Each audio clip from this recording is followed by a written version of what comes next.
Hello there, just a quick video on my methods for degassing disused cylinders or redundant gas cylinders. I hope I don't get too many comments from the Health and Safety Brigade. I've heard all the comments before. I don't know why you're watching my channel really, but assuming you're not one of those, this is how I do it. So let's please have some common sense. The sense may be of poor quality and it may not be very common, but do the best you can. So you've come across an old cylinder, or you've got an old cylinder.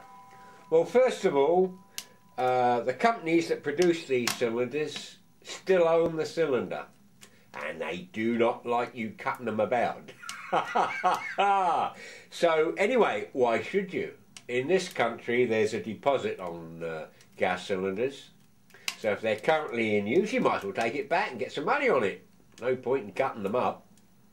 There's an awful lot that aren't in use and are being discarded, and these are the obscure companies that are no longer in business. You can always find out because you can take it to the gas filler upper place and say, how much to fill this up please, and they'll say, we don't do them no more, in which case you can happily attack the thing. So how do we do it safely? Well, this is how I do it. I make quite a lot of workshop stoves and incinerators and bits and pieces. This is my current old stove. I don't bother to paint them, they go rusty, but they last 3 or 4 years and it's easy enough to make another one. Anyway, I digress. So how do we degas these safely? As I say, with some common sense. Well, make sure it's empty. If the tap is fully open, I won't open this one because this one is actually a full one. But under the tap, fully open, and if there's no hissing coming out, chances are it's empty. And the weight of the thing will also give you a clue as well. So we've got our tank. And to make it safe, we now got to purge this of all the gas that's in there. So we need to take this tap assembly out. Well, they're all threaded in with a standard thread, but by God, they're in there really hard. You need, sometimes they have flats on the side, and you can sometimes get a really good spanner, and it needs to be a good one, and you can undo them with that. But I find, personally, it's easier to ensure that this is switched off fully and not leaking. You can test that by soapy water, of course.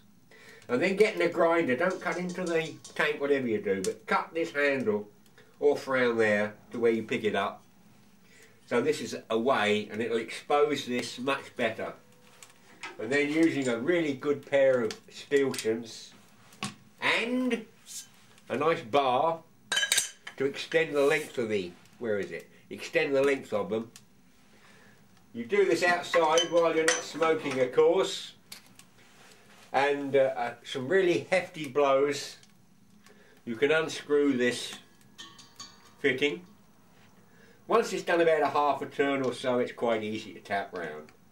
So take out the fitting, turn the tap upside down, being sure not to block the hole that you've left, prop it up on some bricks or bits of wood, and leave it for 24 hours. Gas is heavier than air and a lot will come out. But this gas somehow permeates into the very fabric of these cylinders, and despite being empty and left for days, weeks, there's still enough gas in there to cause it to go pop, and you don't want that. So having had it stand upside down for at least 24 hours, turn it the right way up, put a hose pipe in the top and fill it to the very, very brim with water. So you can't put any more water in it. That has displaced all the air that's in the cylinder. Turn it upside down and drain it and fill it up for the second time. Now drain it again. Now it's pretty much safe to carry on with oxyacetylene, grinders, drills, whatever you like to cut it up. But do be prepared for a woof or a pop or something to make you startle. It will not, I repeat, it will not explode. You have no fears of that if you've followed my instructions. But they do often go woof, and it makes you jump. But as I say, even left for days and weeks, completely empty with the top out, this can still sometimes happen. Anyway, that is the way I approach the problem. I hope you found that of interest. As I say, don't cut up current ones. There's more than enough decommissioned ones. In fact, the companies will sell decommissioned cylinders.